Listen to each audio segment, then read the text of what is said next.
Hello everybody. Hello students.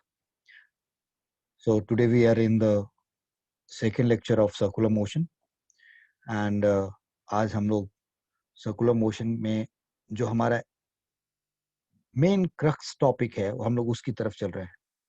मैं आपका ज़्यादा टाइम नहीं लेकर के इंट्रो में सीधा सीधा आपको टॉपिक की तरफ लेके चलता हूँ। मैं उम्मीद करता हूँ कि सर्कुलर मोशन का पार्ट 1 आपने ज़रूर देखा होगा और समझा होगा। बिना उसके आपको ये टॉपिक समझ में नहीं आएगा। So let's enter into the class. Today our focus of this lecture is uniform horizontal circular motion and centripetal acceleration क्या होता है एंड सेंट्रिपिटल फोर्स क्या होता है, non uniform horizontal circular motion क्या होता है और acceleration in case of non uniform horizontal circular motion क्या होगा, हमें इनके बारे में जानना है। So this is what the agenda we have. हमें एक एक चीज को बहुत अच्छे से समझना है। So let me take you to the next page and then we should do uniform horizontal circular motion. तो ये हमारे लिए टॉपिक है अभी, is what we have to understand. So आप यहाँ पे एक चीज देखें, लाइक मैं आपके लिए एक सर्कल बना रहा हूँ, ये रहा, और कोई बॉडी एनीबॉडी लाइक जो इसके ऊपर ये सेंटर हुए, ये इसका रेडियस मान लेंगे। Now let's understand that somebody is travelling on this circular path and इस सर्कुलर पाथ पे वो कांस्टेंट स्पीड से 10 मीटर पर सेकंड के स्पीड से जा रहा है, कांस्टेंट स्पीड से जा रहा है। सो यूनिफॉर्म हॉरिजॉन्टल सर्कुलर मोशन का क्या मतलब है यहाँ पे? एक्चुअली थोड़ा सा ब्रीफ में कहना चाहूंगा कि जो हॉरिजॉन्टल सर्कुलर मोशन है उसको हम लोग दो पार्ट में डिवाइड कर सकते हैं। वर्टिकल सर्कुलर मोशन और बाकी सब चीज तो हम लोग बहुत बाद में पढ़ेंगे। तो हॉरिजॉन्टल सर्कुलर मोशन को हम लोग दो पार्ट में डिवाइड कर सकते हैं। एक होता है UHCM और दूसरा होता है NUHCM। So meaning is right, that is non uniform horizontal circular motion और non uniform horizontal circular motion. जब यूनिफॉर्म हॉरिजॉन्टल सर्कुलर मोशन की बात करते हैं, it means we are talking about कि somebody is traveling with constant speed on the horizontal circle. So when when when uh, circular motion when circular motion yeah, I should say that case of horizontal circular motion, case of horizontal circular motion with constant speed, जब speed constant हो जाए तब, this is what the meaning of uniform here. Case of case of of case of uniform speed, case of any uniform speed on horizontal circle, on horizontal circle। अगर कोई horizontal circle के ऊपर horizontal circle के ऊपर uniform speed से travel कर रहा है तो ये यूनिफॉर्म horizontal circular motion होगा। And this is now case of non uniform speed, non uniform speed speed on horizontal circle, horizontal circle। So हमें ये दोनों केसेस पढ़ने हैं आज। So uniform horizontal circular motion में I have taken a case like there is a circle, ये centre है इसका और ये इसका रेडियस r हो गया। somebody is traveling on this circular path, somebody is traveling on this circular path with constant speed, तो ये यूनिफॉर्म हॉरिजॉन्टल सर्कुलर मोशन कहलाएगा। so when a circular motion when a circular motion on horizontal plane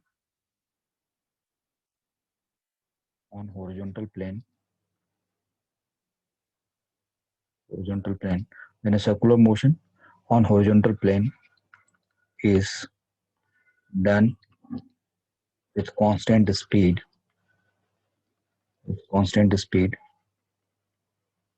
is case of UHCM, uniform horizontal circular motion. तो आपको इसमें ध्यान क्या रखना है, तो इसमें एक डिस्कशन कर लेते हैं हम लोग और उसको अच्छे से समझते हैं। So now okay we know this is, ये यूनिफॉर्म हॉरिजॉन्टल सर्कुलर मोशन है। तो मैं अब आपसे ना कुछ लॉजिकल सीक्वेंस पे बात करना चाहूंगा। I need to talk to you something. तो सबसे पहले आपको ये समझना है नोट करके कि अगर कोई बॉडी हॉरिजॉन्टल सर्कुलर पाथ पे चल रही है और यूनिफॉर्म स्पीड से चल रही है, तो it is being said that speed is constant. Speed is constant. चलो भाई, स्पीड कांस्टेंट, ओके। अब अगर स्पीड कांस्टेंट है तो दूसरी बात कह रहे हैं, we know that, we know that क्या, v is equal to R omega. मतलब अगर ये कर्विलिनियर स्पीड है, यानी कि जो इस पे ट्रेवल करने वाला स्पीड है वो, और radius into angular speed, this formula we know, this exist all the time. So v is equal to R omega.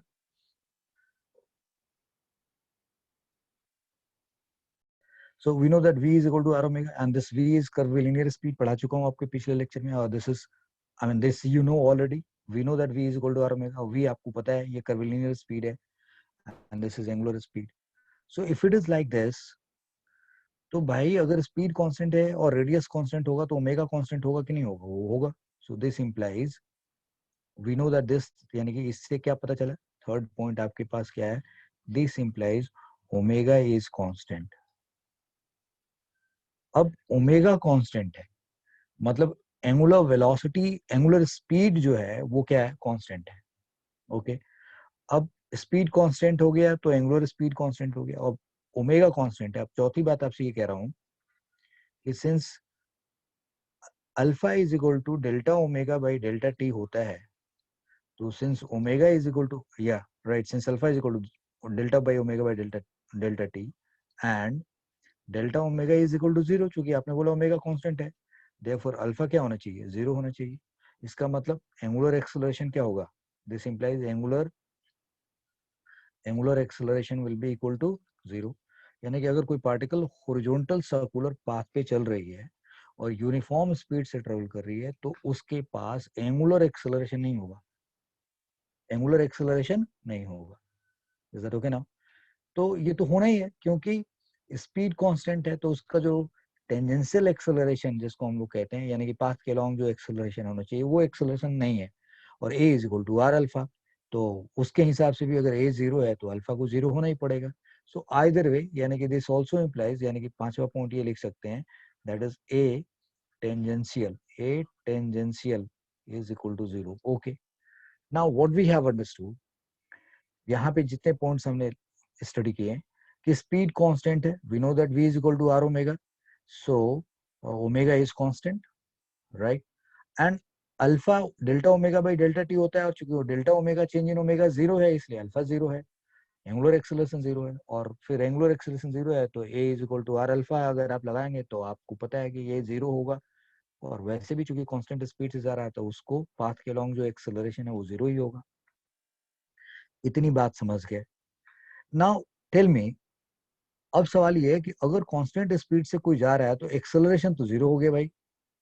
अब पांचवा, अब अगला पॉइंट चलते हैं हम लोग कि नाउ, राइट, सिंस, समझना है, now since alpha is equal to zero and a is equal to zero, path के लॉन्ग एक्सेलरेशन जीरो है, and since f is equal to a में पढ़ा है हम लोगों ने, सो दिस इंप्लाइज कि f should be zero, force क्या होना चाहिए, जीरो होना चाहिए।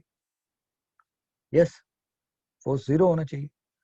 अब आप मुझे बताओ कि कभी आपने किसी रस्सी में, रस्सी का एक सिरा ऐसे पकड़ लिया और रस्सी के दूसरे सिरे पे आपने कोई स्टोन बांध दिया और आप उसको ऐसे ऐसे घुमा रहे हैं, तो आपको नहीं लगता कि आपको उसको घुमाने में आप हर वक्त एक फोर्स लगाते हो अंदर की तरफ? लगता है कि नहीं लगता है फोर्स? बिल्कुल लगता है। अगर आपको लगता है कि नहीं लगता है तो कोई चीज पकड़ लो ऐसे, मैं आपके लिए यहाँ पे कोई चीज ऐसे पकड़ लेता हूँ, look, I have taken like this and I do it like this, तो I know that I am applying a force, मैं इस पे एक फोर्स लगा रहा हूँ। अगर मैं फोर्स नहीं लगाऊंगा, लो खत्म, फोर्स नहीं लगाऊंगा तो ये क्या हो गया, स्टॉप। सो मैं इसको कॉन्टिन्यूस एक फोर्स लगा रहा हूँ, जितना ज्यादा बड़ा मास होगा उतना ही ज्यादा क्या होगा, बड़ा फोर्स लगेगा, और ये कह रहा फोर्स जीरो होगा। यहाँ पे एक बहुत इंपॉर्टेंट बात आपको समझाने की कोशिश हो रही है। तो अगर कोई बॉडी सर्कुलर मोशन में यूनिफॉर्म स्पीड से चल रहा है तो भाई अल्फा 0 है और एक्सेलरेशन अलोंग द पाथ, जिसको हम टेंजेंशियल एक्सेलरेशन कहते हैं, वो 0 है, तो फोर्स 0 होना चाहिए। बट हम लोग फोर्स लगाते हैं। इसका मतलब कि फोर्स को अगर हम rate of change of speed कहें, फोर्स को, एक्सेलरेशन को, यानी कि ये जो एक्सेलरेशन है, एक्सेलरेशन क्यों 0 हुआ? क्योंकि भाई स्पीड कांस्टेंट है। तो अगर हम एक्सेलरेशन को rate of change of speed कहें, एक्सेलरेशन को क्या कहें? Rate of change of speed कहें, तो एक्सेलरेशन तो 0 होगा, चूंकि स्पीड में तो कोई चेंज है ही नहीं, तो एक्सेलरेशन 0 हो जाएगा। और एक्सेलरेशन 0 होगा तो फोर्स 0 हो जाएगा। बट फोर्स 0 है नहीं। इसका मतलब आप जो एक्सेलरेशन यहाँ पे देख रहे हैं कि पाथ के लॉन्ग एक्सेलरेशन 0 है, दैट इज फाइन। बट अगर कोई पार्टिकल सर्कुलर मोशन में ट्रेवल करती है, तो कांस्टेंट स्पीड से भी अगर ट्रेवल करे, so it has a look at this what I am doing now. मैं बड़े सारे टेंजेंट्स बना रहा हूँ। एक टेंजेंट यहाँ, एक टेंजेंट मैंने यहाँ ले लिया, आई have taken a tangent here. मैंने एक टेंजेंट यहाँ ले लिया, इसके पाथ पे ऐसे लेख दिखा दिया कि ये टेंजेंट ऐसे जा रहा है। एक इस तरीके से टेंजेंट दिखा देते हैं, यहाँ पे दिखा देते हैं। एक इस तरीके से टेंजेंट दिखा देते हैं। तो अगर आप हर जगह कांस्टेंट स्पीड से अगर ट्रेवल करा रहे हो, but when somebody is travelling on this circular path, तो उसका स्पीड कांस्टेंट है। और वेलोसिटी क्या होता है? वेलोसिटी इज मैग्नीट्यूड, और उसके साथ डायरेक्शन भी होगा। तो अगर आप इस पाथ पे ट्रेवल करने वाले पार्टिकल की वेलोसिटी की बात करो, तो वेलोसिटी चेंज हो रहा है कि नहीं हो रहा है? यहाँ पे जो डायरेक्शन होगा, यहाँ पे जो डायरेक्शन होगा, यहाँ पे जो डायरेक्शन होगा, यहाँ पे जो डायरेक्शन होगा, वो डायरेक्शन बदल रहा है कि नहीं बदल रहा? बदल रहा है। तो एक्सेलरेशन, सवाल ये उठता है कि एक्सेलरेशन को हम लोग rate of change of speed की तरीके से क्यों नहीं डिफाइन करते? Why do we define acceleration as a rate of change of velocity? अगर एक्सेलरेशन को हम rate of change of speed की तरीके से डिफाइन करते, तो इस पर्टिकुलर केस में होता क्या कि एक्सेलरेशन जैसे 0 आ रहा है, भाई rate of change of speed define करते तो यहाँ पे एक्सेलरेशन क्या हो गया? 0 हो गया।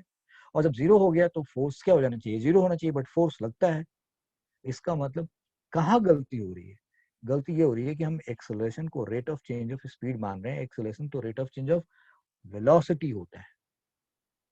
और अगर वेलोसिटी की बात करें, तो वेलोसिटी किस बात पे डिपेंड करता है? मैग्नीट्यूड पे और डायरेक्शन पे डिपेंड करता है। तो आप जरा देखना, समझना इस बात को। फिर से मैं ये रिकैप कर रहा हूँ। स्पीड कांस्टेंट है, v is equal to R omega, we know about it. So we know omega constant आएगा, क्योंकि आपके पास v कांस्टेंट है, मतलब वेलोसिटी का मैग्नीट्यूड कांस्टेंट है। तो भाई v is equal to R omega, तो ओमेगा कांस्टेंट आएगा। अल्फा आपका 0 आ गया, क्योंकि ओमेगा में चेंज नहीं हो रहा है। और acceleration along the path, that is tangential acceleration, 0 है। एक्सेलरेशन को आप अगर rate of change of speed दिखाएंगे, तो ये 0 आएगा और फोर्स 0 आएगा। बट एक्चुअली फोर्स 0 नहीं है। But but but practically f is not equal to 0. f is not equal to 0. तो अब इसको कैसे, क्यों 0 नहीं है? तो ये एक्सप्लेनेशन क्या मिला? Since acceleration is not rate of change of speed, not rate of change of speed, not rate of change of speed. ये rate of change of speed नहीं है, although it is rate of change of velocity, rate of change of velocity, ये rate of change of velocity है। तो हम लोग title पढ़ रहे थे यूनिफॉर्म हॉरिजॉन्टल सर्कुलर मोशन, और we know uniform horizontal circular motion किसको कहते हैं। तो अब यूनिफॉर्म हॉरिजॉन्टल सर्कुलर मोशन की डिटेलिंग कर रहे हैं हम लोग कि भाई ठीक है, इसमें हमें क्या क्या किन किन बातों का ध्यान रखना है। तो ये चीजें आपको पढ़ाई जा रही है यहाँ पे। और हमने यहाँ पे एक इंपॉर्टेंट सवाल आया कि एक्सेलरेशन को rate of change of speed define करते, तो बाई सर्कुलर मोशन पे फोर्स क्या आना चाहिए था? 0 होना चाहिए था। बट फोर्स 0 प्रैक्टिकली होता नहीं है, यानी कि एक्सेलरेशन को rate of change of speed कभी नहीं कहा जा सकता। So and therefore it is defined as it is rate of change of velocity. So, but practically f is equal to not 0. Acceleration is not rate. Since acceleration is not rate of change of speed, although it is rate of change of velocity होता है. Okay, fine.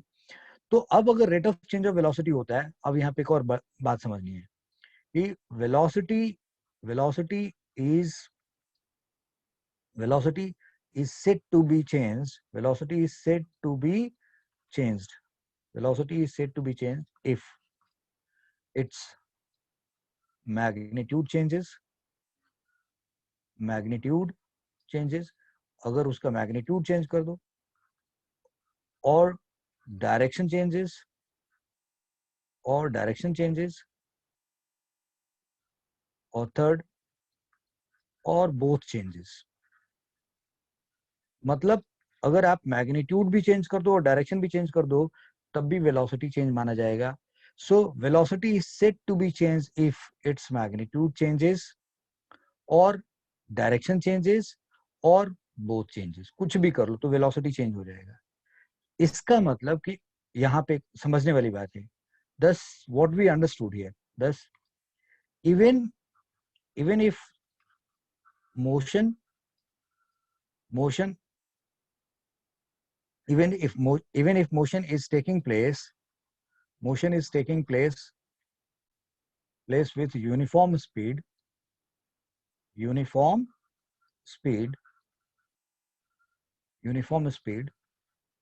thus even if motion is taking place with uniform speed, but velocity is not uniform during motion. Velocity is not uniform during motion. कुछ समझ में आ रहा है मैं क्या कह रहा हूँ? मैंने ये कहा कि भाई ठीक है कि आपने ये देख लिया कि thus even if motion is taking place with uniform speed, but velocity is not uniform during motion. Why? Because direction is changing. आप यूनिफॉर्म स्पीड से जा रहे हैं और वेलोसिटी मैग्नीट्यूड चेंज कर दो या डायरेक्शन चेंज कर दो या दोनों चेंज कर दो, चेंज हो जाएगा. तो इसका मतलब कि अगर कोई पार्टिकल इस पे ट्रेवल कर रहा है यूनिफॉर्म स्पीड से, तब भी उस केस में velocity is not uniform during motion. अब since velocity is not uniform, since velocity is not uniform, this means what? This means velocity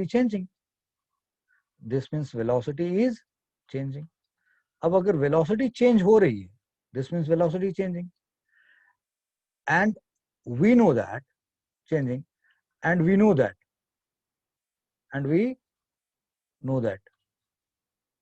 rate of change of velocity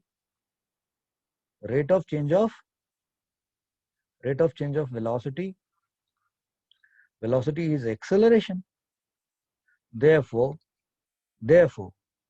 even in case of uniform horizontal circular motion, there must be acceleration. कुछ समझ में आया बच्चा? What I said,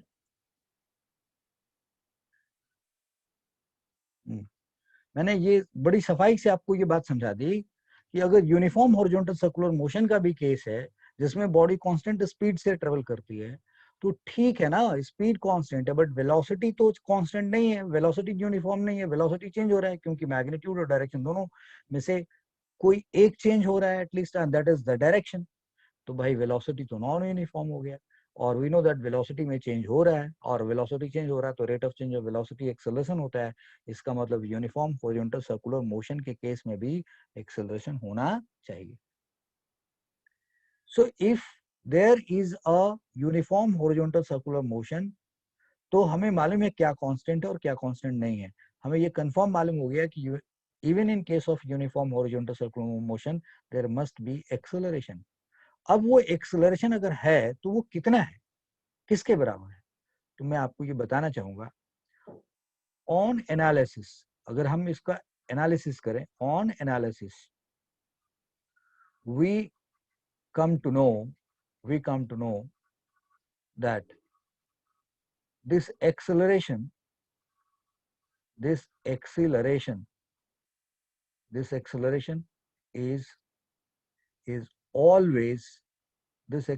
is always towards, always towards center of, always towards center of circle.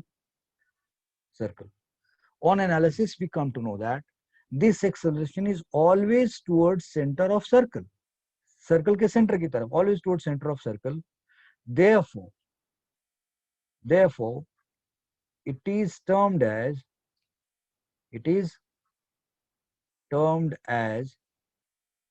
centripetal. It is termed as centripetal. Centripetal का मतलब होता है towards center. So what I said that therefore it is termed as centripetal acceleration. Centripetal acceleration. It is also known as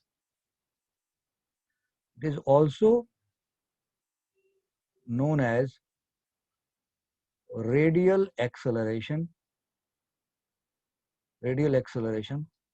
or normal acceleration.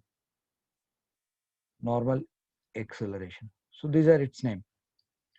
अब इसको radial क्यों कहते हैं या इसको नॉर्मल क्यों कहते हैं, रेडियल क्यों कहते हैं और नॉर्मल क्यों कहते हैं, ये भी हम समझ लेंगे. अब एक बात और कहा जा रहा है कि this can be proven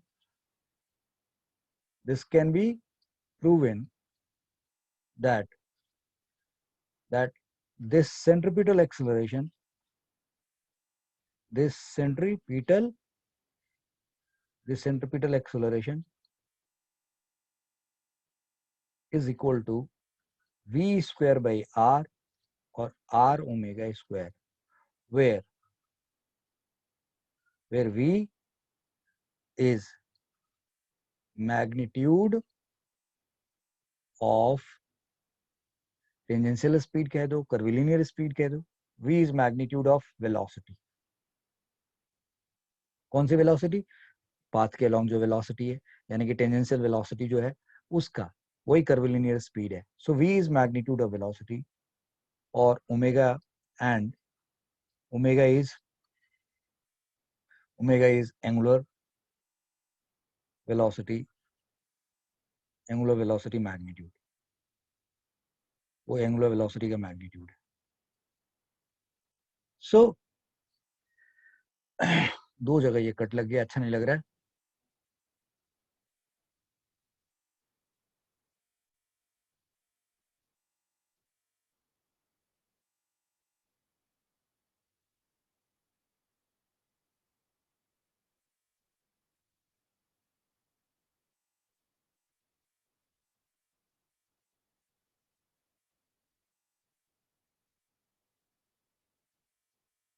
So magnitude of angular velocity. So now okay, this is how this can be proven. तो इसका मतलब ये हुआ कि हम लोग ये कहना चाह रहे हैं कि अगर कोई पार्टिकल सर्कुलर मोशन में है, कैसा? यूनिफॉर्म हॉरिजॉन्टल सर्कुलर मोशन में है, and this is it's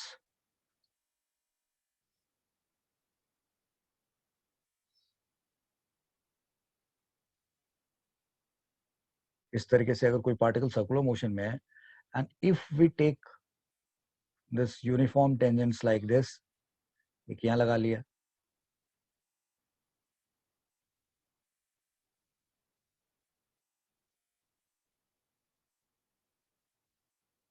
right.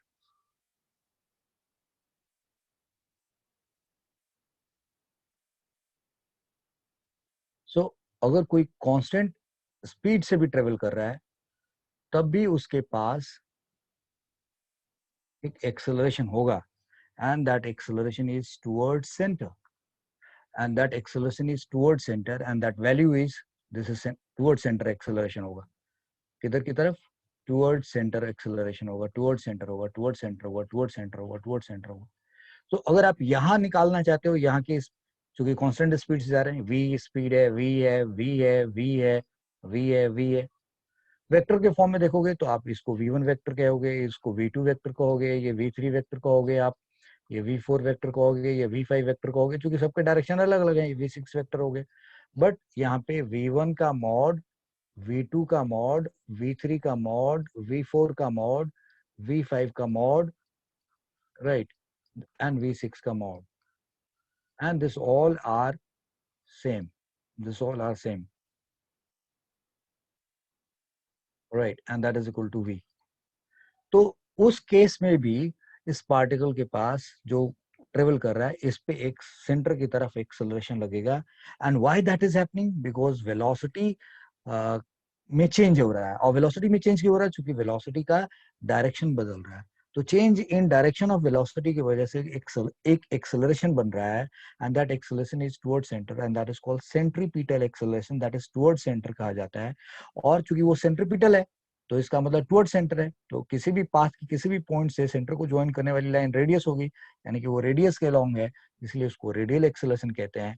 और जो वेलोसिटी है वो कैसी है, टेंजेंशियल है, तो उस टेंजेंशियल वेलोसिटी के ऊपर एक्सेलरेशन का डायरेक्शन कैसा है, परपेंडिकुलर है, इसीलिए हम इसको नॉर्मल एक्सेलरेशन भी कहते हैं। So we know what is uniform horizontal circular motion now. अब हम सेंट्रीपिटल एक्सेलरेशन के बारे में जानते हैं, तो हमारी कोशिश इस बात की अब होगी कि ये जो बात कही गई कि सेंट्रीपिटल एक्सेलरेशन जब होता है तो उसका ये न्यूमेरिकल वैल्यू है, दिस इज द मैग्नीट्यूड, और ये सेंटर की तरफ होता है, इस बात को कैसे प्रूव किया जा सकता है।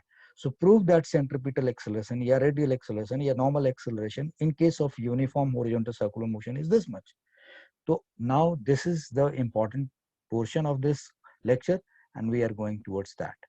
So we are making it prove that in case of uniform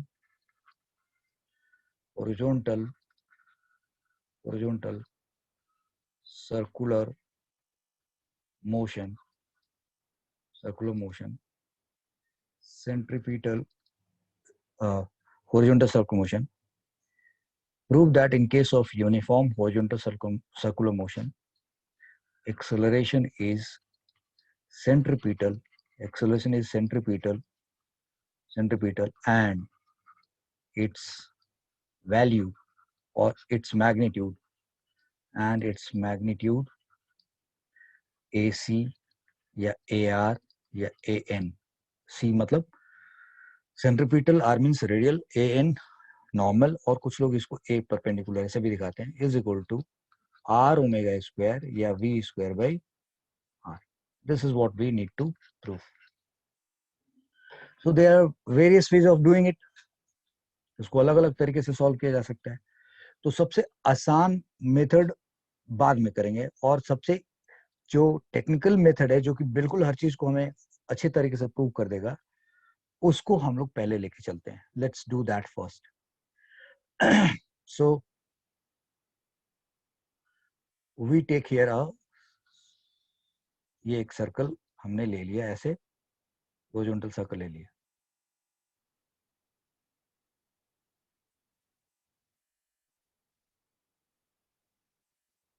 ठीक है, ये हॉरिजॉन्टल सर्कल हो गया, और इस हॉरिजॉन्टल सर्कल के ऊपर ये हमारे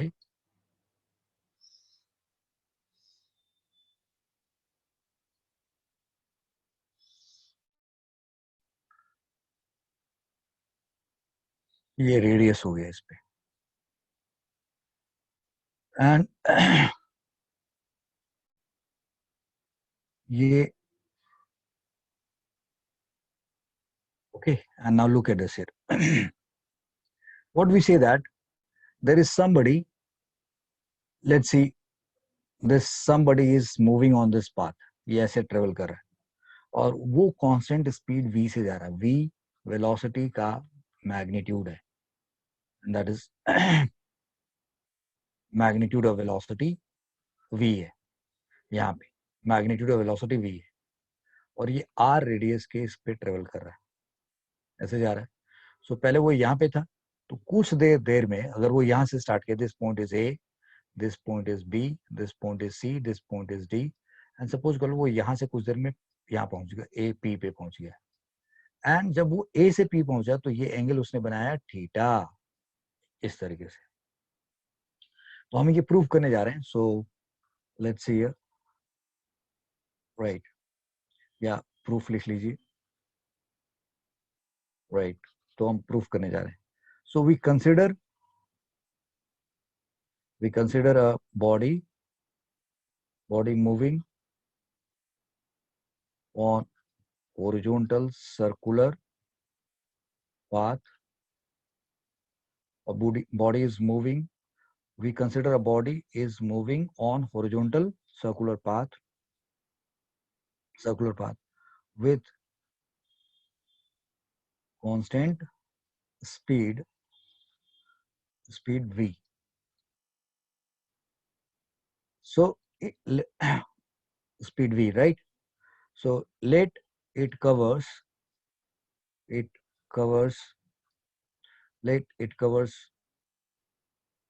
it हाँ ठीक है, let it covers AP is path in time t. Omega is equal to, that is angular velocity magnitude की बात करें, that is equal to what? So v upon r. Omega is equal to v by, चूंकि constant speed जा रहे हो तो v is equal to r omega होता है. Since v is equal to r omega होता है, so you can write omega is equal to v by r. So like this is the curvilinear speed or the speed of the path जिस पे आप travel कर रहे हो, ये radius है और ये angular speed है. So ये relationship होता है, तो omega is equal to v by r. Okay. So if it is traveling by omega, so angle traversed या angle subtended लिख देते हैं, angle subtended at center by AP arc by angle subtended at center by AP arc is theta. Then this theta can be written as what? Omega t.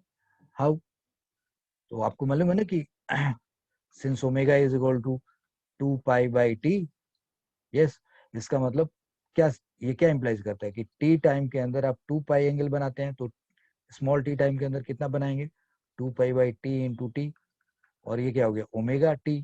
So omega into T and that is called theta. तो ये result कैसे आया? ठीक है भी, ये भी, और वैसे तो ये बेसिक चीज आपको पहले ही पढ़ा दिया गया था कि d theta by D t omega होता है. So this theta can be written like this.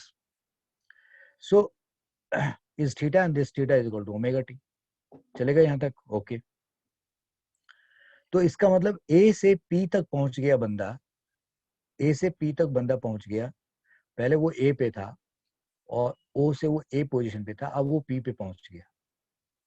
तो जो ये बंदा ट्रेवल कर रहा है उसके पोजीशन का, उसका जो पोजीशन वेक्टर है टाइम टी पे कैसे लिखा जाएगा? सो पोजीशन ऑफ, तो मैं इसको अगले पेज पे ले जाकर चल रहा हूँ. यहाँ तक बात समझ में आ गई? सो नाउ पोजीशन ऑफ, ये जो डायग्राम यहाँ पे बार बार हम लोग मैं यहाँ पे ये लिख देना चाहूंगा ताकि फिर इसको अगले पेज पे, ओके लेट्स सी, यहाँ से एक परपेंडिकुलर ड्रॉ कर दिया ऐसे, और यहाँ पे कुछ नाम रख दिया, ये पी है, यहाँ पॉइंट एम रख दिया. तो अगर ये आर है, ये थीटा है, तो ये क्या बन जाएगा जी? ओ एम बनेगा हमारे लिए. कुछ ओ एम की वैल्यू होगी कुछ, how much? That is r cos theta, and p m कितना होगा हमारे पास? R sine theta.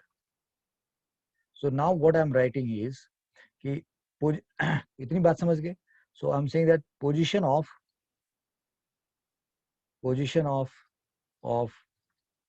this moving body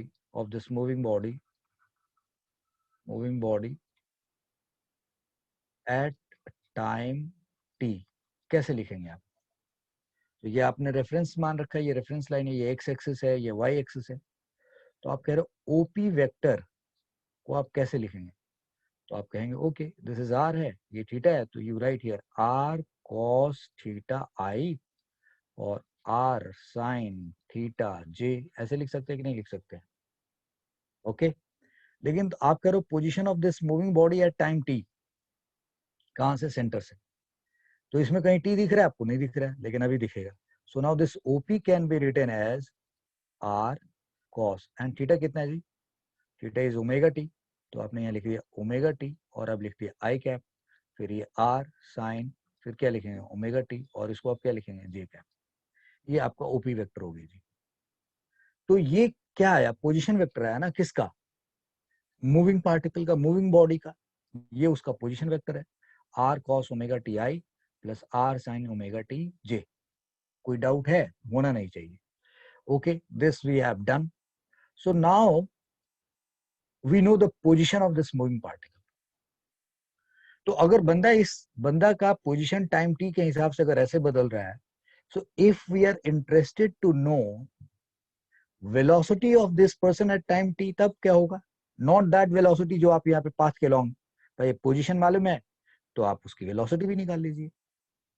so velocity जानने में इंटरेस्टेड है। So now velocity of this moving body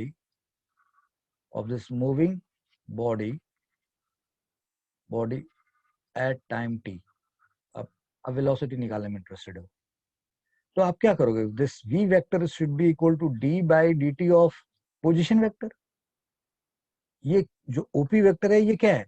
इसको हम ऐसे भी लिख सकते हैं, रेडियल आर पी ओ, मतलब position vector of p with respect to, ऐसे भी लिखा जा सकता है। यस, वेक्टर में हमने पढ़ा हुआ है। सो आर मतलब रेडियल पोजीशन किसका? पी का, किसके रिस्पेक्ट में? ओ के, ऐसे भी लिख सकते हैं।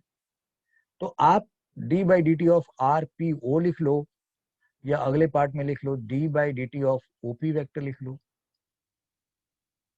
तो भाई पोजीशन का डिफरेंशिएशन तो वेलोसिटी होगा ना। Okay, so now what we believe, अब आगे क्या करने वाले हैं? So this is d by D t, और ये वैल्यूज आपने क्या लिखा है? R cos omega T I cap plus r sine omega T J cap. ये आपका पोजीशन वेक्टर है। By this is what you have. So अब अगर ये वेलोसिटी वेक्टर, इसको डिफरेंशिएट करना पड़ेगा। चलो करते हैं। तो इसको हम क्या लिखेंगे? R D by D t of cos omega T I cap, फिर आर, ये आई कैप को आप इधर ही लिख लेते, या एक काम करते, इस आई कैप को यहाँ से हटाते, इस आई कैप को यहाँ से हटाते हैं, इसकी पोजीशन अच्छी नहीं लग रही है। ठीक है, यहाँ से हटाते हैं और ऐसे लिख लेते हैं। लुक एट दिस हियर, ये जो आई है इसको यहाँ लिख लिया, are I cap D by D T cos omega T plus, अब यहाँ पे भी आर जे कैप, और ये ऐसे लिख दिया D by D t of sine omega T. अब आपको मैंने जब ये पढ़ाया है डिफ्रेंसिएशन, तो वहां पे ये सब कुछ आपको बता रखा है। और अगर अभी आपको ये नहीं समझ में आ रहा है तो गाइस, डिफ्रेंसिएशन के जो लेक्चर्स दे रखे हैं, मोशन इन स्ट्रेट लाइन जो काइनेमेटिक्स 1 है, उसमें आप डिफ्रेंसिएशन के दे रखे होंगे, आप वहां से भी सीख सकते हैं। So this is what we know about it. अब क्या करेंगे हम?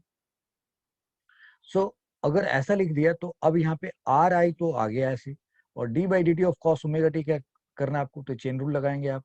सो डी बाई, वैसे तो आपको डी ओमेगा टी ऐसे लिख दिया, फिर यहाँ कॉस ओमेगा टी लिखा, फिर इंटू डी, एक बार दिखा रहा हूँ, अगली बार वाले में यूज करूंगा तो मैं इसको नहीं दिखाऊंगा, D T something like this. फिर यहाँ पे आर जे लिखा, और फिर यहाँ भी उसी तरीके से D by D omega T, and this is sine omega T, और फिर into D of omega T, and this is D T. लिख दिया ऐसे कुछ इस तरीके से। अब ये क्या बना? So now this is are आई। अब ये देखो D D omega T cos omega t है, तो ये क्या बन जाएगा? साइन ओमेगा टी बन जाएगा। And differential of cos theta क्या होता है? माइनस, तो यहाँ पे एक माइनस साइन भी आएगा। Okay, and D by D t of omega T में ओमेगा कॉन्स्टेंट है, बाहर आ गया, D by D t of T क्या हो गया? 1, तो ये ओमेगा आ गया। ओके, तो ये आपका आर आई वाला फैक्टर ऐसे आ गया। फिर आर जे, ये देखो D by D omega T sign omega t, तो ये क्या आएगा? कॉस ओमेगा टी आ गया, और ये क्या आ गया? ओमेगा, क्योंकि D by D T T 1 हो जाएगा। तो ये क्या निकल के आया? ये आया minus are omega. R omega, एक काम कर लेते हैं, यहाँ देखो आर ओमेगा यहाँ भी है, आर ओमेगा यहाँ भी है, तो ये आर ओमेगा कॉमन करके बाहर निकाल लेते हैं, आर ओमेगा करके कॉमन करके बाहर निकाल लेते हैं। So now it is coming out minus sin omega t I cap and cos omega t j cap. Is this the velocity? Good. तो ये वेलोसिटी वेक्टर आ गया जी, r omega like this. Okay, तो ये किसकी वेलोसिटी है, यानी कि अगर जिस पार्टिकल का पोजीशन ऐसे चेंज हो रहा है, जिस पार्टिकल का पोजीशन इस तरीके से चेंज हो रहा है, अगर कोई यूनिफॉर्म हॉरिजॉन्टल सर्कुलर मोशन से ट्रेवल कर रहा है, जिसके वेलोसिटी का मैग्नीट्यूड कांस्टेंट है, जिसका ओमेगा कांस्टेंट है, तो उसको ध्यान में रख करके हमने पोजीशन वेक्टर बनाया, और उसका पोजीशन वेक्टर जिसका इस तरीके से चेंज हो रहा है, उसकी वेलोसिटी वेक्टर ऐसे चेंज हो रही है। ओके, सो अब वेलोसिटी का इक्वेशन आपके पास है, तो अब आपको क्या करना है, एक्सेलरेशन निकालना है। So now we know that now we know that this acceleration vector is equal to d by dt of velocity vector। तो ये velocity किसकी निकली, so we know that this acceleration is equal to d by dt of v vector, and ये v किसकी क्या निकाली, ये velocity किसका ना, velocity of p है, particle p, या velocity of that body है, velocity of that fellow जो ये बंदा ट्रेवल कर रहा है, इसका कुछ नाम रख सकते हो। तो ये वीपी लिखना ठीक नहीं है, बट मतलब ये पी का पोजीशन तो नहीं था ना, मतलब, और यू कैन से कि ये पी का पोजीशन है, और पी का पोजीशन टाइम के हिसाब से ये है, तो थोड़ी देर में पी कहीं और चला जाएगा, तो ऐसे समझना ठीक नहीं है। हमने इस बंदे का पोजीशन बोला कि टी टाइम पे यहाँ पे है, और टाइम बदलोगे तो ये पी बद कहीं और चला जाएगा। सो ये वेलोसिटी ऑफ पी लिखना ठीक नहीं है, it's velocity of that moving fellow. So now we know that acceleration is equal to d by d of velocity. तो इसका मतलब आपको acceleration is equal to d by d करना होगा, और आपको ये पूरा लिखना पड़ेगा यहाँ पे, you have to write this v vector. तो इसको हम लोग अब अगले पेज पे ले जाके करते हैं। So let's go to next page and see this a is equal to d by dt of this velocity vector, and now a is equal to d by dt और वेलोसिटी वेक्टर आपके पास क्या निकाल रखा है आपने, are omega बाहर निकाल रखा है, और फिर ब्रैकेट में minus sign omega T J I, minus sign omega T I, minus sign omega T I cap, और फिर कॉस ओमेगा टी जे कैप, ये लिखा हुआ है। और एक काम करते हैं, इन दोनों ब्रैकेट को यहां से हटाते हैं,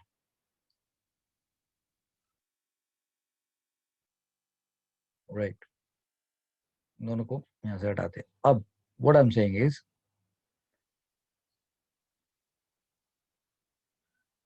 and now this is what we have, okay, so this is your acceleration vector। तो अब क्या करोगे, फिर से इसको डिफरेंशिएट करना पड़ेगा। तो फिर से डिफरेंशिएट करने के लिए आप क्या करेंगे भाई, this acceleration is now R omega आपने बाहर निकाल लिया, और फिर क्या करेंगे आप, डी बाई डी टी करेंगे, और किसके साथ, माइनस साइन ओमेगा टी, और आई कैप यहाँ रख दीजिए आप, फिर प्लस जे कैप यहाँ रख दीजिए, डी बाई डी टी आप करेंगे किसके साथ, कॉस ओमेगा टी के साथ, समथिंग लाइक दिस। तो अब ये आपका जो एक्सेलरेशन वेक्टर है वो आर ओमेगा ये आया, और इसको आप सॉल्व करेंगे तो ये क्या बनेगा जी, ये आई कैप हो गया D by D t of sine omega t.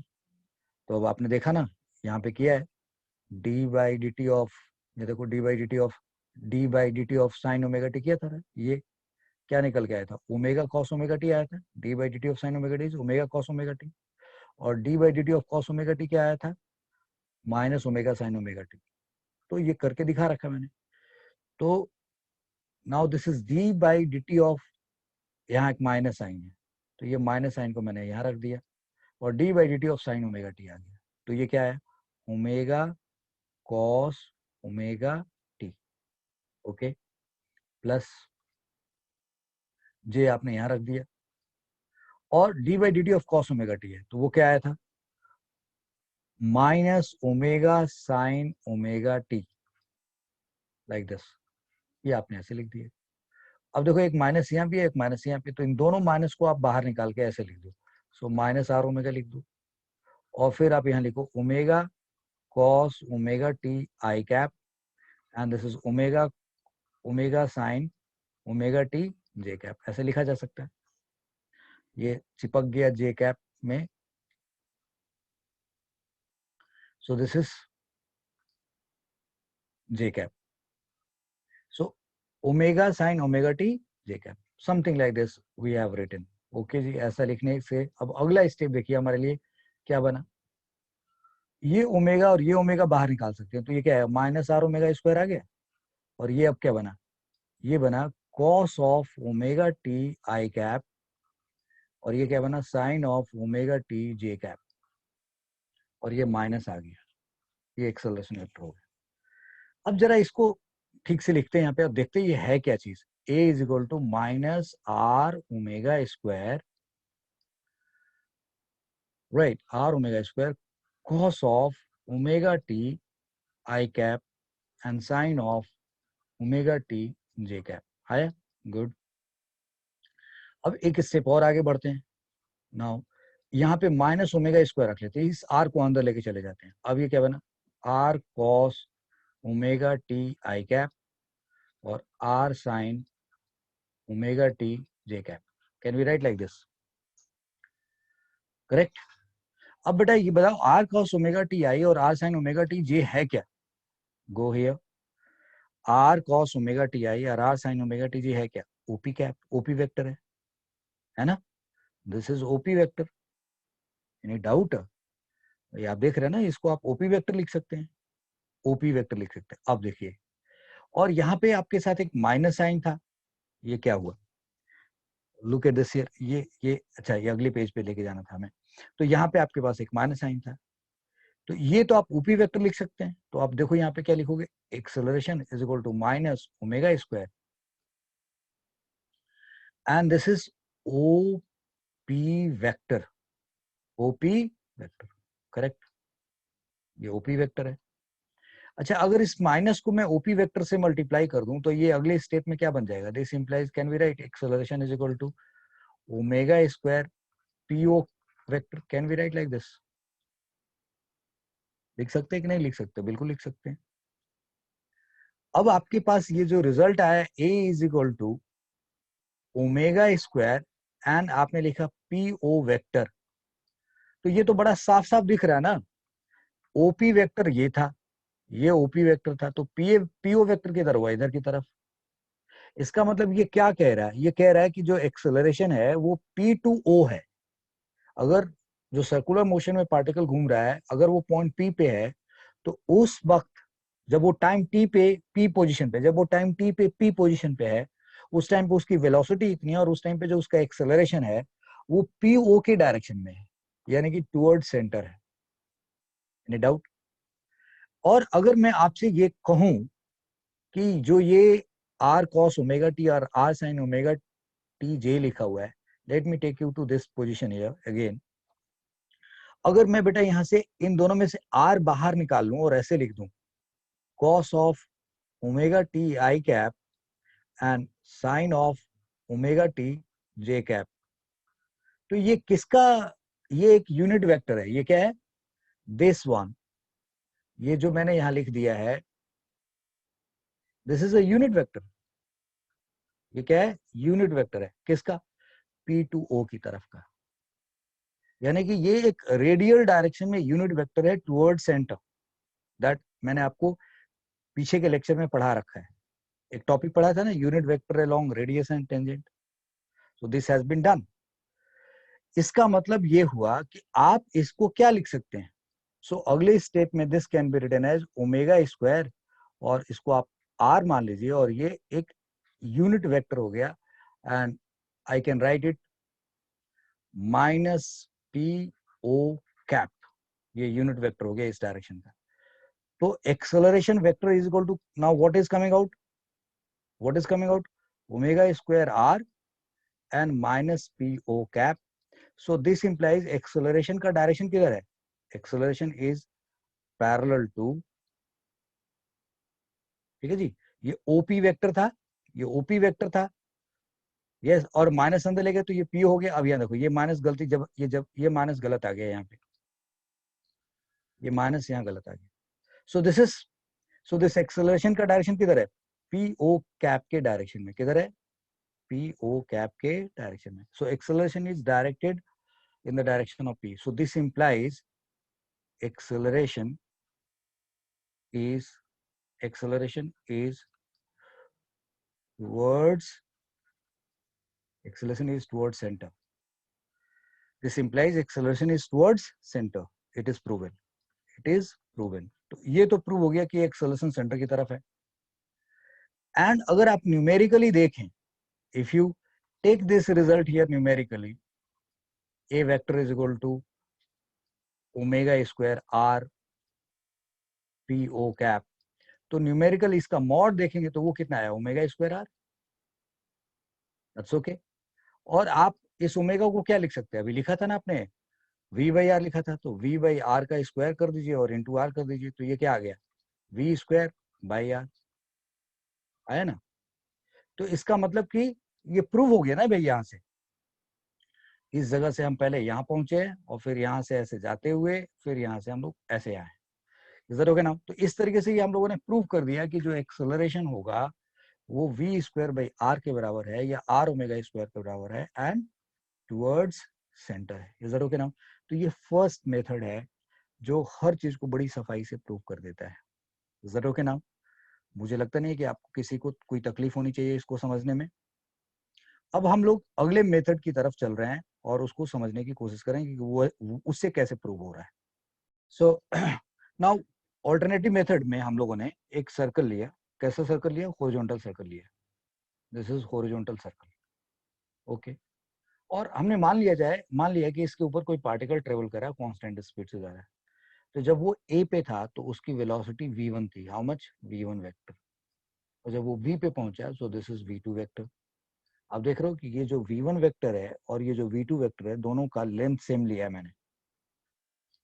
तो ये v2 वेक्टर है और ये v1 वेक्टर है, यानी कि टाइम t पे मतलब जब वो a पे था तो ये वेलोसिटी थी और जब b पे पहुंचा तो ये वेलोसिटी हो गई उसकी. ये v1 और v2 वेलोसिटी है. So a person travelling on, a person या बॉडी लिख लेते हैं, a body travelling on horizontal circular path, horizontal circular horizontal circular path with uniform speed, with uniform speed से ट्रेवल कर रहा है. A body traveling on horizontal circular path with uniform speed से जा रहा है वो. That's okay. So let at a velocity is at a velocity is v1 vector and t time after t delta t time after it is at b having velocity v2 vector. So let at a velocity is v1 and delta t time after it is at b having velocity v2 vector. और v1 का mod और v2 का mod दोनों बराबर है and that is equal to v. Okay. arc AB means this subtends angle theta at center, right? Okay. r is radius of circle मान लिया, r को हमने radius of circle मान लिया, we know that ये समझना है, we know that acceleration vector is equal to delta v upon delta t. Okay, this is what we know. Acceleration is delta v by delta t. So what is this delta v? ये delta v है कितना? अगर आप point A पे थे, point B पे पहुंचे हैं, तो आप ए से just for sake. So we know that कि डेल्टा v वेक्टर जो होगा यहाँ पे, डेल्टा v वेक्टर क्या होगा, v2 vector minus v1 vector, v2 vector minus v1 vector.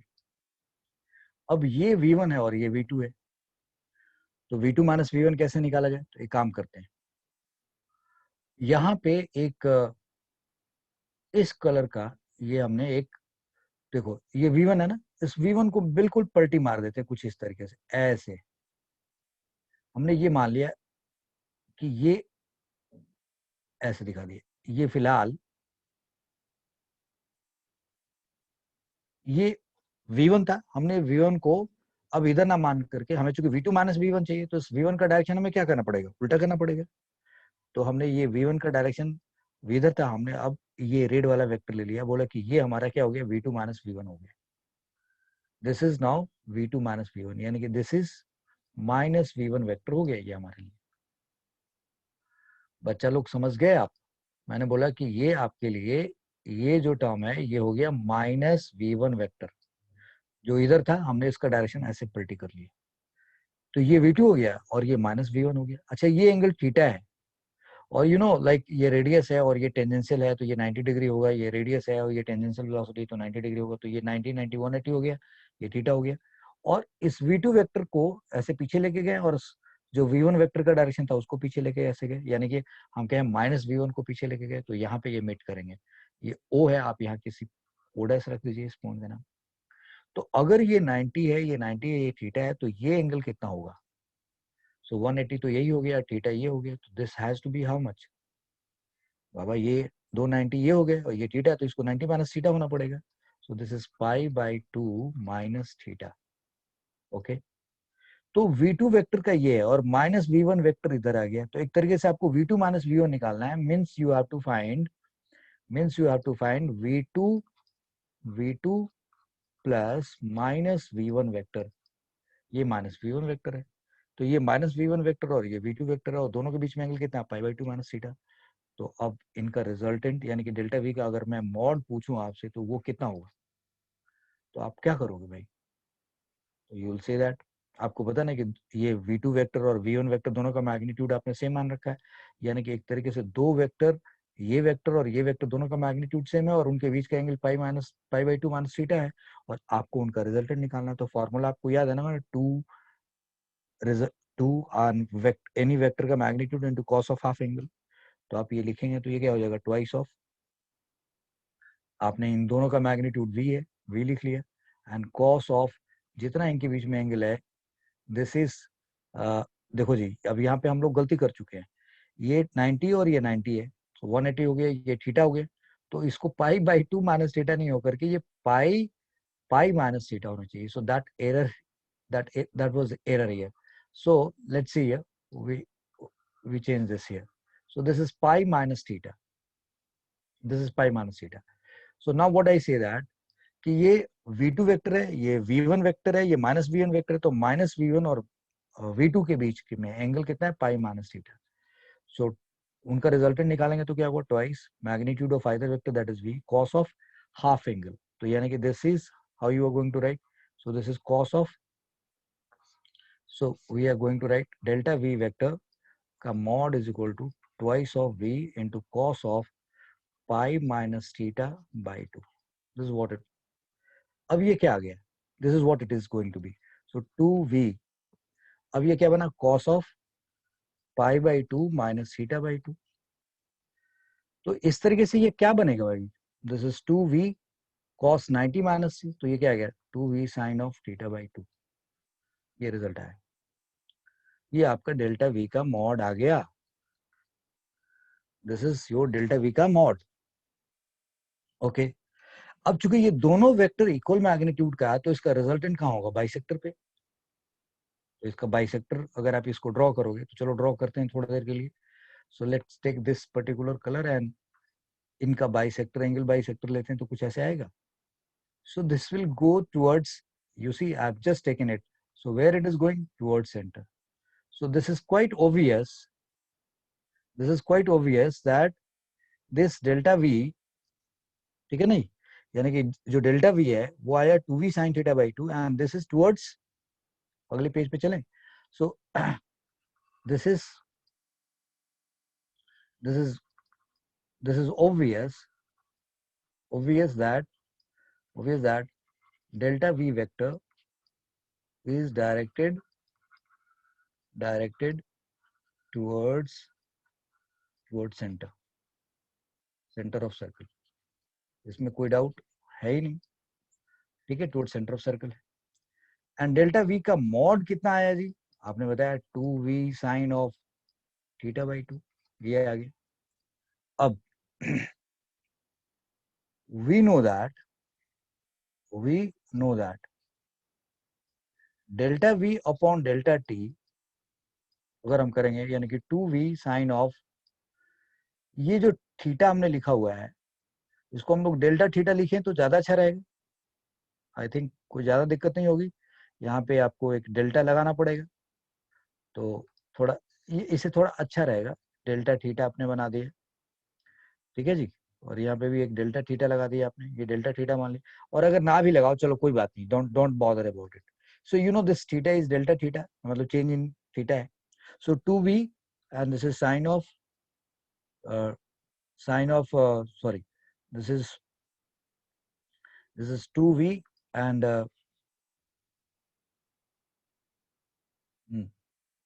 2v sine of theta by 2 है और अपॉन डेल्टा टी। क्लियर है? अब हमें ये बात समझनी होगी कि इफ ये delta V by delta T है, ये एवरेज एक्सेलरेशन की बात हो रही है। So when delta T tending to 0, जब इसको यह काम करते हैं, इसको लिमिट ले लेते हैं, taking limit both sides, taking limit delta T tending to 0 both sides, दोनों तरफ लिमिट ले लो। अब ये क्या आएगा? So delta V by delta T limit delta T tending to 0, याद होगा मैंने डिफरेंशिएशन में पढ़ा रखा आपको। आप यहाँ से 2v बाहर निकाल के ऐसे रख दोगे और यहाँ क्या करोगे, limit delta T tending to 0 and sine of theta by 2, that's what you are going to write. Okay, so this comes out, ये पोर्शन ये क्या बन जाता है, dv by dt बन गया, dv by dt बन गया। ये क्या बना, 2v, और डेल्टा टी टेंडिंग टू 0 है, since delta T tending to 0 है, so this implies delta theta और theta is also tending to 0, जिसको आपने थीटा लिख रखा है। तो इसका मतलब जब ये बहुत छोटा होगा तो जब उस केस में साइन थीटा बाई 2 क्या बन जाएगा, साइन ऑफ थीटा बाई 2 क्या बन जाएगा, देखो यहाँ पे limit delta T tending to 0 sine of theta by 2, और यहाँ नीचे डेल्टा टी भी लिखना है।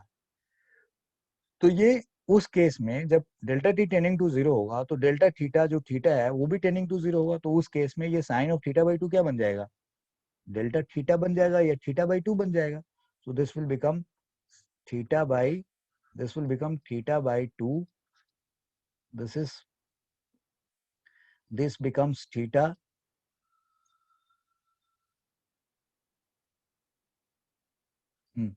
so delta T tending to 0, तो delta theta is equal to जो थीटा दे रखा है ये भी क्या होगा, टेंडिंग टू 0 होगा, तो ये छोटा एंगल होगा, तो sine of a very small angle is that angle only, so that is theta by 2 आ जाएगा, और वो डेल थीटा के अलावा और नीचे क्या आ जाएगा, डेल्टा टी आ जाएगा। यानी कि इसको इसलिए मैं डेल बनाने की बात करता, बट कोई बात नहीं। सो आप डेल थीटा रख दो या थीटा रख बाई रख दो, यहाँ पे ऐसे रख दो, तो अब ये क्या हो गया, dv बाई dt, और यहाँ पे अभी क्या है, you have written like this, limit delta T tending to 0 का कंडीशन आपने डाल दिया। So this dv by dt is equal to now what, 2v, और ये देखो जी delta theta by delta t आ गया, तो ये क्या बन जाएगा, ओमेगा, और ये नीचे क्या आ गया, 2, सो 2 से ये 2 कट गया, सो dv बाई dt आया कितने के बराबर, v इंटू ओमेगा। ओके, अब v किसके बराबर होता है, ये ओमेगा किसके बराबर होता है, किसी एक को पहले बदल लो। सो v को आप r ओमेगा लिख सकते हैं और इंटू ओमेगा, तो dv बाई dt एक्सेलरेशन क्या हो गया, r ओमेगा स्क्वायर आ गया, right.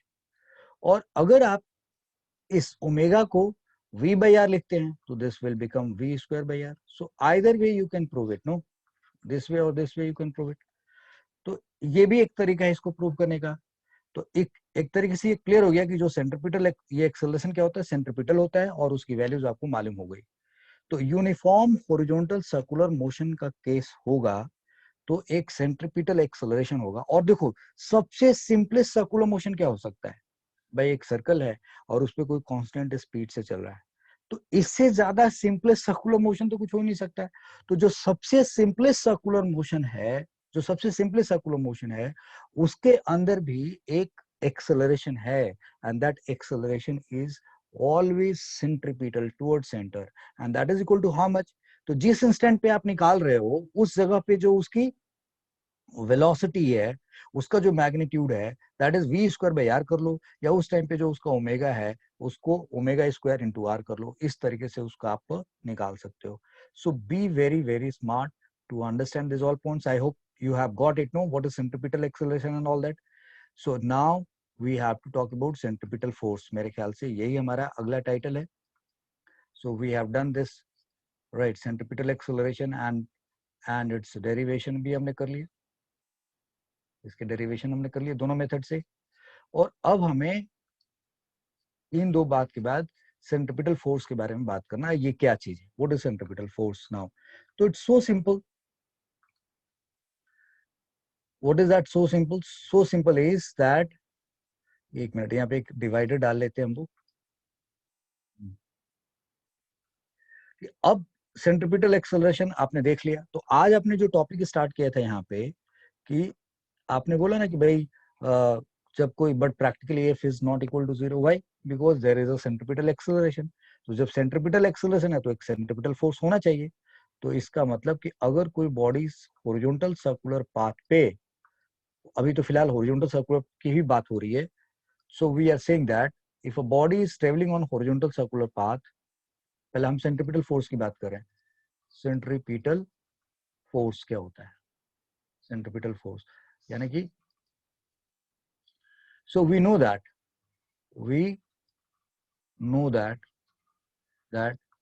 even in simplest example of horizontal circular motion, that is uniform horizontal circular motion, there is an acceleration which is towards center. We know that even in simplest example of horizontal circular motion, that is uniform horizontal circular motion, there is an acceleration which is towards center, known as centripetal acceleration. Centripetal acceleration, right, given by centripetal acceleration. And that AC, that is AR, that is AN or A perpendicular is given by V square by R or R omega square. Okay. तो जब ये centripetal acceleration अगर है, तो we know that force is equal to mass into acceleration. Therefore, this force centripetal या force radial या force normal or force perpendicular to the path is m into v square by r या m r omega square. This force is centripetal force, right? So this force is known as centripetal force. Force is known as centripetal force. तो बच्चों आपको यहां से एक बात समझ में आना चाहिए कि जब भी कोई सर्कुलर मोशन होगा, जो सबसे सिंपलेस्ट है, उसमें भी एक फोर्स लगता है। तो मैंने आपको यहाँ पे एक एग्जांपल लेके दिखाया था, I am taking that example again, right, look at this here. तो जब मैं इसको घुमा रहा हूं तो इस पे एक सबसे सिंपलेस्ट केस अगर मैं भी लेके चल रहा हूं, तो यहाँ पे एक, जबकि ये यूनिफॉर्म हॉरिजॉन्टल सर्कुलर मोशन का केस नहीं है, this is not a case of uniform horizontal circular motion case, क्योंकि ये थ्रेड है, दैट इज समथिंग, राइट। तो ये कुछ अलग है, ये हम लोग लॉज ऑफ मोशन पढ़ने के बाद ये कोनिकल पेंडुलम से होता हुआ और ऊपर की चीज है।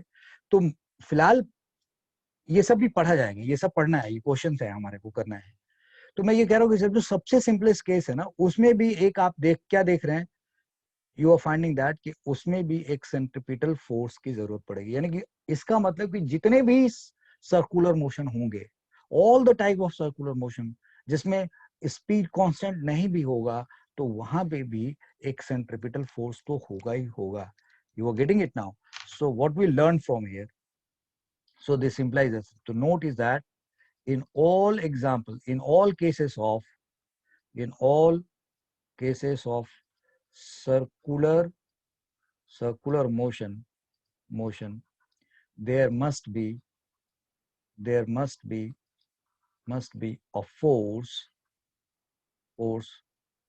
which which act as which acts as centripetal force which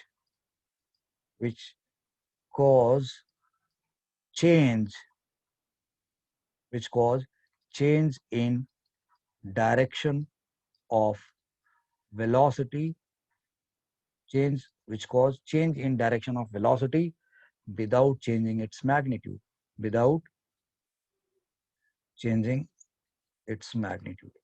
बहुत अच्छे तरीके से ये लाइन लिख दी गई है, आपको इसको बहुत ध्यान से समझना होगा. यानी कि जितने भी केसेस ऑफ सर्कुलर मोशन हो गए, in all cases of circular motion there must be a force which should act as centripetal force which cause change in direction of velocity without changing its magnitude. यानी कि velocity के magnitude को change किए बिना सिर्फ velocity का direction change करने के लिए जो रिस्पॉन्सिबल होगा, ऐसा एक फोर्स होना चाहिए अगर वो सर्कुलर मोशन का केस है तो. यानी कि centripetal force is a must for all the circular motion. Clear हो गया पॉइंट? तो मैंने यहाँ लिखना है अब ये पॉइंट कि centripetal force is a must centripetal force is a must for all the cases of circular motion. All the cases of circular motion. जितने भी circular motion के केस हैं उन सब में ये must है. So we understand what is centripetal force. So F is equal to mv square by r या mr omega square. कुछ लोग बेटा और ध्यान से याद रखो, ये m mass into R, omega को क्या लिख सकते हैं 2 pi f भी लिख सकते हैं, 2 pi by t भी लिख सकते हैं. So here somebody can write 4 pi square f square, that is frequency square. Somebody can write mr or 4 pi square upon t square. This all are the formula. Is that okay now? So we know about centripetal force now. अब हम लोग non uniform horizontal circular motion क्या है उसकी बात करेंगे. Non uniform horizontal circular motion. Non-uniform horizontal circular motion. ये क्या चीज है भाई? What is this now? तो it is again like you can understand कि अगर कोई so now we are saying non-uniform horizontal circular motion. तो इस केस में होगा क्या? So we are saying that कि कोई बंदा है जी इसके ऊपर ट्रेवल कर रहा है and his speed is not constant. उसका स्पीड कांस्टेंट नहीं है, नॉन यूनिफॉर्म है. हो सकता है कभी ज्यादा हो जा रहा है, कभी कम हो जा रहा है, या हो सकता है कि ज्यादा और ज्यादा और ज्यादा और ज्यादा और ज्यादा और ज्यादा और ज्यादा होता जा रहा है. मतलब इसकी जो वेलोसिटी का जो मैग्नीट्यूड है अब वो भी चेंज हो रहा है. That is what happening. तो अब आपको बहुत ही समझदारी से समझना होगा कि now like a case, we should say a case of horizontal circular motion in which magnitude of velocity is a case of horizontal circular motion in which magnitude of velocity is changing a case of horizontal circular motion in which magnitude of velocity is changing, that is it is not constant, that is it is not constant. अब वो constant नहीं है. तो sir velocity तो बड़ी अजीब अजीब तरीके से चेंज हो सकती है, तो वो बहुत अलग अलग तरीके के सवाल बन सकते हैं, बेसिक बात आपको पहले समझना है। तो अब क्या करना है, like speed is not constant, speed constant नहीं है, ओके। अब अगर स्पीड कांस्टेंट नहीं है, therefore omega will not remain constant, omega constant नहीं होगा, ओमेगा कांस्टेंट नहीं होगा। So we know that alpha is equal to d omega by dt, right, or delta omega by delta t.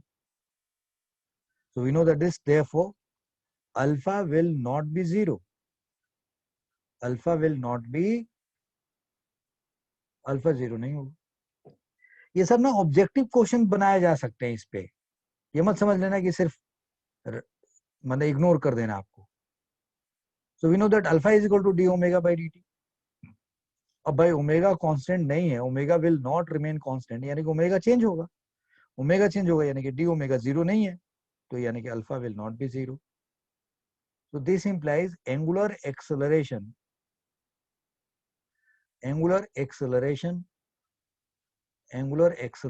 is not zero, angular acceleration zero नहीं है। और you know that कि भाई speed is not constant, यानी कि path के along जो speed है वो चेंज हो रहा है। तो जो पाथ के अलॉन्ग स्पीड चेंज हो रहा है, तो आखिर स्पीड चेंज करने की वजह से यानी कि वेलोसिटी का मैग्नीट्यूड चेंज हो रहा है, तो भाई उसके वजह से भी एक्सेलरेशन होना चाहिए। ये बात समझ में आ रही है? So since angular acceleration is not zero and we know that A is equal to R alpha, and since alpha is not equal to zero, therefore A is also not equal to zero. This implies acceleration along the path. This implies acceleration along the path is also not zero. वो भी zero नहीं है, यानी कि वो exist करेगा।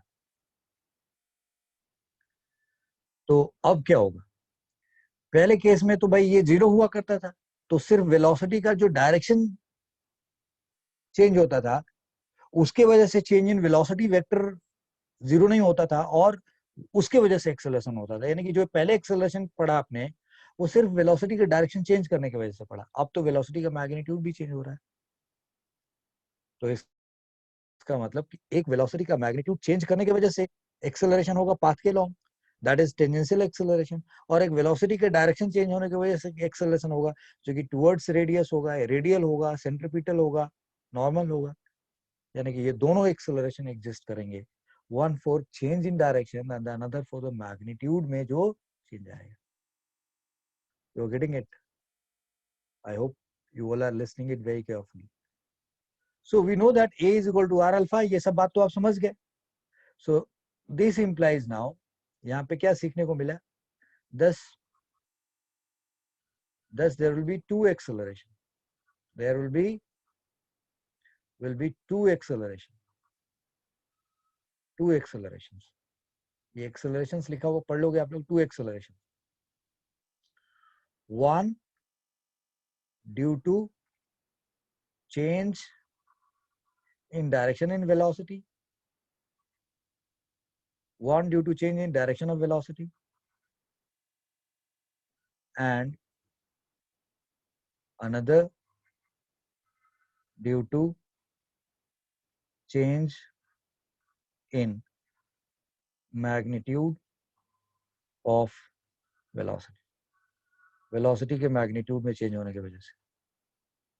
सो ये दोनों एक्सेलरेशन एग्जिस्ट करेंगे, एक पाथ के लॉन्ग और एक रेडियस के लॉन्ग, यानी कि एक टेंजेंट के लॉन्ग और एक रेडियस के long.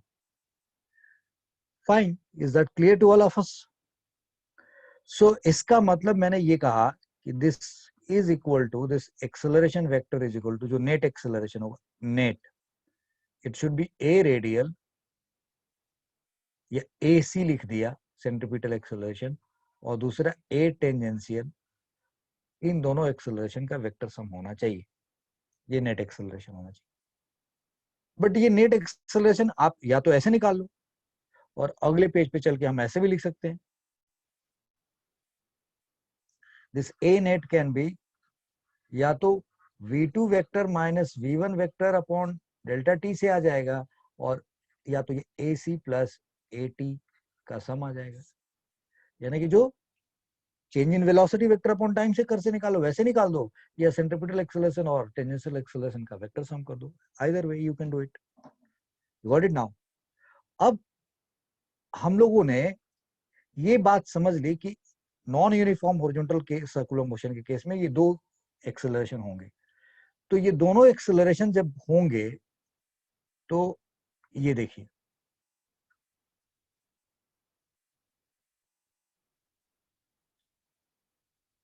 so now what I'm saying is एक एक्सेलरेशन ऐसे होगा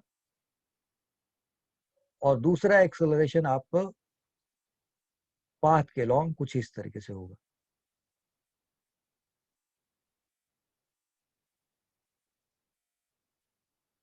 पाथ के लॉन्ग कुछ इस तरीके से होगा। So this two accelerations are there. अब ये दो एक्सेलरेशन है जी, एक पाथ के लॉन्ग है और एक सेंटर के लॉन्ग है, तो अब इनका रिजल्टेंट कैसे आएगा? इनका एक रिजल्टेंट तो बनेगा ना भाई, तो इनका एक रिजल्टेंट कुछ बनेगा, और वो देखो जी, रिजल्टेंट एक्सेलरेशन ये होगा, this will be the resultant, no this is not the right, चलो भाई, so let's use this colour and this will be the resultant acceleration. तो ये इसका रिजल्टेंट एक्सेलरेशन होना चाहिए। So what I said, this is A centripetal, this is A tangential, and this is your A vector, ये net acceleration है। This A acceleration, A vector can be written like this, ऐसे निकाल लो या ऐसे निकाल लो।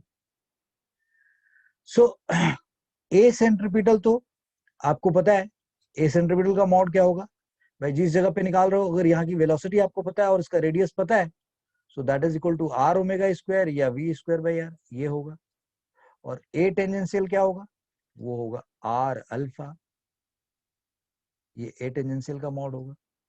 तो इसका मतलब ए नेट का मॉड कितना होगा, तो ए नेट का मॉड होगा वी स्क्वायर बाई आर का whole square and R alpha का होल स्क्वायर और अंडर रूट, ये आपका ए नेट होगा।